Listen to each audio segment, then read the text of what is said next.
رمضان يقترب، هيا بنا نبدأ الاستعداد له من الآن حتى يكون هذا العام مختلفا.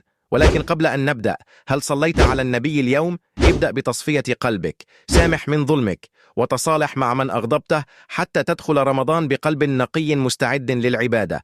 عود نفسك على العبادات، حافظ على صلاتك، واقرأ ولو صفحة من القرآن يوميا. حدد هدفك، كم مرة ستختم القرآن؟ هل ستصلي جميع صلوات التراويح؟ كم ستتصدق؟ اترك العادات السيئة. إذا كانت لديك عادة سيئة مثل تأخير الصلاة أو إضاعة الوقت على وسائل التواصل الاجتماعي، حاول أن تبدأ في التخلص منها الآن. جهز طعامك وعاداتك الصحية، قلل من الكافيين، وابدأ في تعويد جسمك على الأكل الصحي حتى لا تعاني أثناء الصيام. استعدادك من الآن سيجعل رمضان أجمل وأقرب إلى قلبك. وإذا كنت ترى أن هذه النصائح مفيدة، اضغط إعجاب وشارك الفيديو لكي يستفيد الجميع. اللهم بلغنا رمضان.